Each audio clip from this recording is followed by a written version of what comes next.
Ever felt like your textbook English just doesn't cut it at the office? You've learned the grammar, the vocabulary, but when you listen to your native speaking colleagues, it feels like a whole different language. If that sounds familiar, you are in the right place. Today, we're pulling back the curtain on how native speakers really talk at work. Hello, everyone, and welcome to the English Era podcast. I'm your host, Emily. And I'm Chris. Thanks for tuning in. This is a show where we help you take your English from the classroom to the real world. That's right. And today's topic is a big one. We're talking about professional communication, but not the super formal, stiff language you might have studied.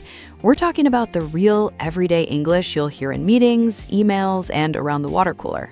So let's dive right in.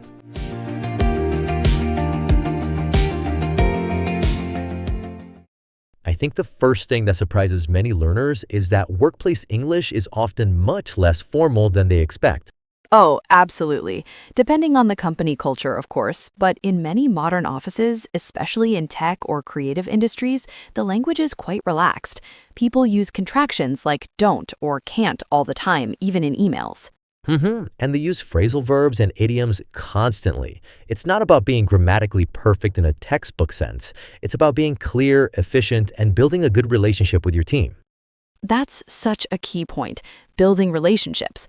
A lot of workplace communication is about that, which brings us to our next point, the art of small talk. Ah, yes, the 5 minutes before a meeting officially starts. Exactly. Native speakers don't just sit in silence. They'll ask things like, how was your weekend? Or got any big plans for the holiday? Or even just comment on the weather. Right, it's not meaningless chatter. It's a way to connect on a human level. It makes working together smoother. If you just jump straight to business, it can feel a bit cold or robotic. Totally. A simple morning, how are you doing, can make a huge difference. Don't be afraid to initiate it. Okay, so we've covered that the tone is often relaxed and small talk is important. What about the actual language used to get work done? I'm thinking about all the idioms and business jargon. Yes, this can be one of the biggest challenges. You'll hear phrases that make no literal sense. For instance, a manager might say, let's table this discussion for now. They don't mean putting it on a piece of furniture.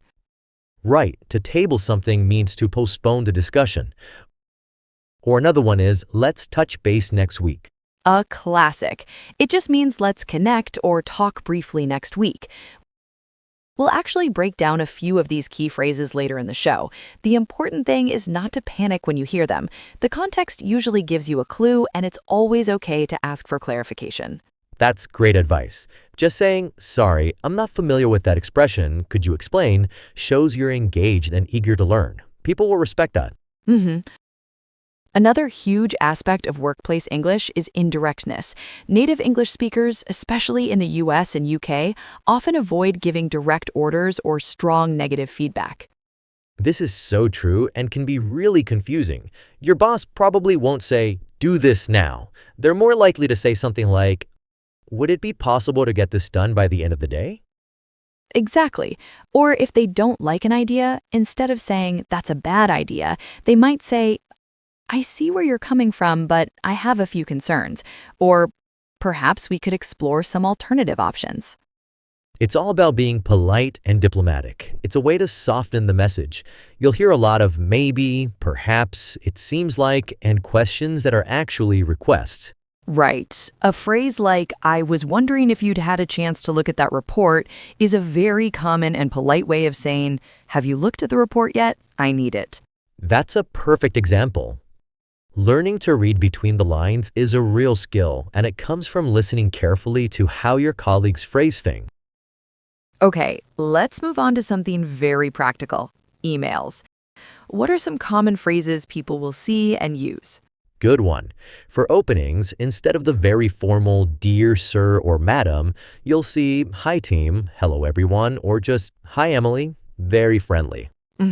And for the opening line, I hope you're having a good week is very common. It's like the email version of small talk. Definitely. What about follow-up emails? You often need to remind someone about something without sounding pushy. Ah, yes. A great phrase for that is just circling back on this or just following up on my previous email. It's a gentle nudge. Gentle nudge. I like that. And for closings, best regards or kind regards are safe and professional. But you'll also see best, all the best, cheers, or even just your name. It really depends on how well you know the person. The key is to mirror the language of the people you're communicating with. If your boss signs off with best, you can too. That's fantastic advice for almost any situation, really. Observe, listen, and adapt. All right, this has been a great discussion. I think now is the perfect time to move into our vocabulary breakdown, where we explain some of these key phrases in more detail.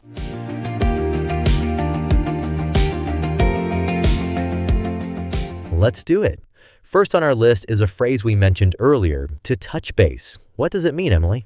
To touch base means to make brief contact with someone. It's a quick check-in to share a short update or see how things are going. For example, I'll be out of the office, but let's touch base on Monday morning. Perfect. Next up, to be on the same page. This one's incredibly common. It means to have the same understanding or to be in agreement about something. Right. In a meeting, you might hear, "Before we move on, I want to make sure we're all on the same page about the project goals." Number 3 is to circle back. It's similar to touch base, but usually implies returning to a topic later. If a meeting goes off topic, someone might say, "That's an interesting point, but let's circle back to it later so we can stay on schedule." Next, we have to give someone a heads up. This means to give someone an advance warning or notice about something that is going to happen. For example, just wanted to give you a heads up that the client will be arriving in 15 minutes. It's a friendly way of saying, "I'm warning you." Okay, what about to think outside the box? This means to think creatively, unconventionally, and from a new perspective. A manager trying to motivate their team might say, "We've tried the usual solutions. For this problem, we really need to think outside the box." Love that one. A slightly funny one, low-hanging fruit. This refers to the easiest tasks or the most easily achievable goals. When planning a project, you might hear, "Let's tackle the low-hanging fruit first to show some quick wins." It's all about getting those easy wins. That's a great list of phrases to get started with. Great, let's keep going. We've got a few more essential phrases for our listeners. How about to get the ball rolling? An excellent one. It means to start something, usually a project or a meeting. It creates a sense of proactive energy. For instance, a team lead might say, "All right, everyone, thanks for joining. Let's get the ball rolling on this brainstorming session." Perfect. Next, to loop someone in. This is a very common email phrase. You'll see it daily. It just means to add someone to a conversation or keep them informed so they are aware of the situation. You might write, "I'm looping in my manager, Sarah, so she's aware of the progress on the Q3 report."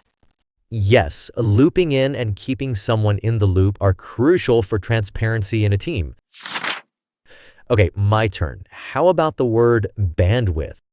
This is a great modern office jargon. It's not about internet speed in this context. Bandwidth refers to a person's capacity, their time, energy, and ability to take on more work. So if you're too busy, you might politely decline a task by saying, "I'd love to help, but I just don't have the bandwidth to take that on right now." Okay, next up, a deep dive. This means to explore a topic in depth, going beyond the surface level. It's about thorough analysis. For example, a project manager might say, "In our next meeting, we're going to do a deep dive into the quarterly sales data to understand the trends." Right, it implies more than a quick look. Now, what about win-win situation? A favorite of negotiators everywhere. It's the ideal outcome. A win-win situation describes a solution or result where all parties involved will benefit. A good negotiation, for example, aims for a win-win situation rather than a scenario where one side gets everything. Let's do 2 more. Take the lead on. What does that mean? That means to accept responsibility for a project or task and to manage it. A manager might ask, "Emily, would you be willing to take the lead on organizing the client workshop next month?" It shows trust in your abilities. And finally, a ballpark figure. This one's about numbers and estimates. Yes, it means a rough, approximate number or estimate. It's not exact. Your boss might ask, I don't need the precise cost right now, just give me a ballpark figure for the new software subscription.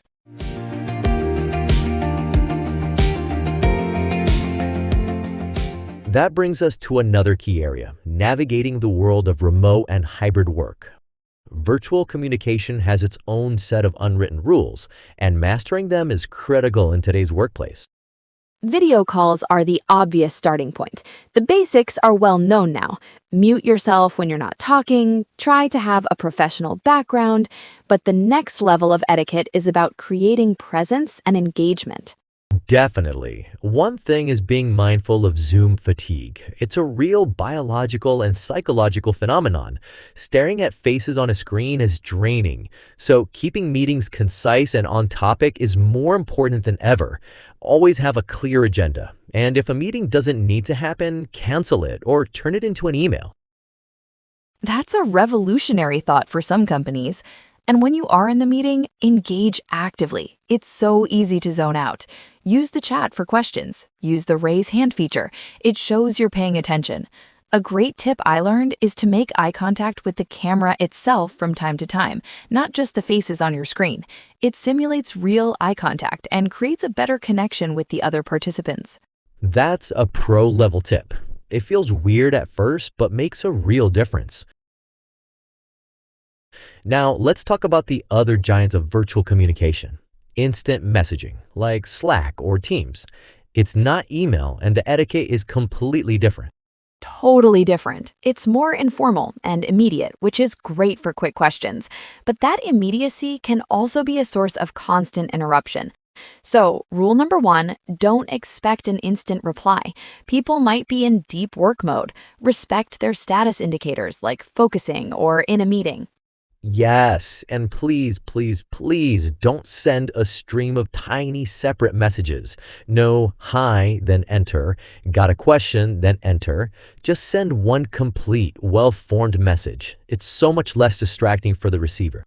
1,000 times yes. And use threads. If you're replying to a specific message, start a thread. It keeps the main channel clean and conversations organized. It's probably the single most important feature for maintaining sanity in a busy channel. Absolutely. And know the difference between a direct message and a public channel. If the information could benefit anyone else, or if someone else might be able to answer your question, ask it in the public channel. Don't default to DMs. It helps with knowledge sharing. We could do a whole episode on this, but for now, the key is to be clear, concise, and respectful of people's time and attention. Virtual tools are meant to help collaboration, not hinder it.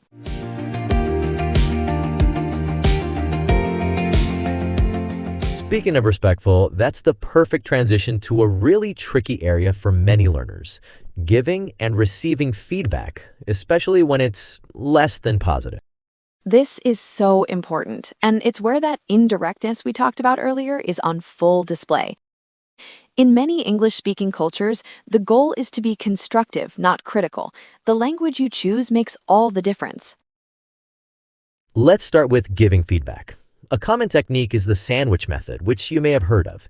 You start with a positive, genuine comment, then you provide the constructive feedback, the meat of the sandwich, and you end with another positive or encouraging remark. So, for example, instead of bluntly saying your presentation was confusing, you could use the sandwich method. You might say, "Great job pulling all that data together for the presentation.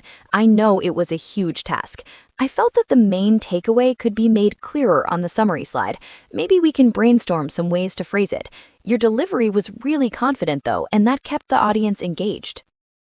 That's a perfect example. It's specific, it's not personal, and it's framed collaboratively. It focuses on the work and offers a path to improvement, rather than just pointing out a flaw. The key is to be specific. Good job is nice, but your confident delivery kept the audience engaged is much more effective feedback. Now, what about being on the receiving end? This can be tough, especially if you feel the feedback is unfair. The first rule is don't get defensive. It's a natural reaction, but it's not helpful.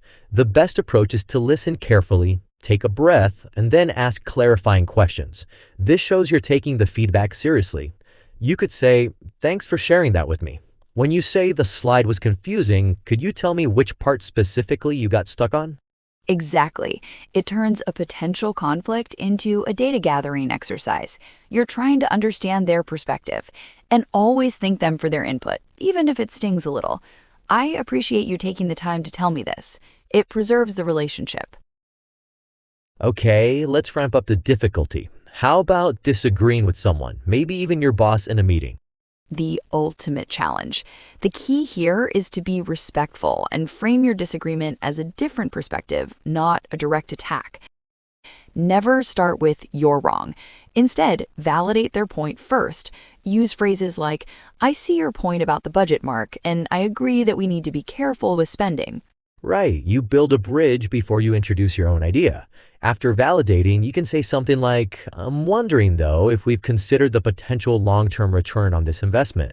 It might be worth the higher upfront cost." You're posing it as a question, which is softer than a direct statement.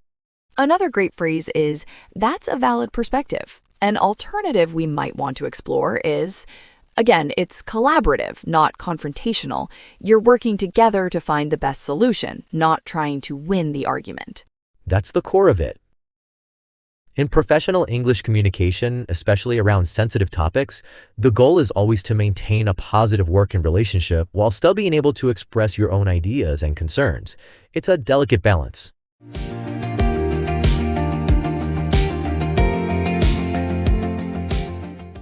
Well, that's just about all the time we have for today. This has been a really practical episode, I hope. I think so too. The main takeaway for our listeners should be this: don't just rely on your textbook. The key to sounding natural at work is to listen to your colleagues. Pay attention to the phrases they use, their tone, and how they interact. And don't be afraid to ask questions. People understand you're a learner and are usually happy to help. It shows you're proactive and committed. Couldn't agree more. Thank you all so much for listening to the English Era podcast. We hope you found this episode helpful. If you did, please consider subscribing so you don't miss our next episode. We'll be talking about how to handle disagreements politely in English. Until next time, keep learning and keep practicing. Bye for now. Take care, everyone.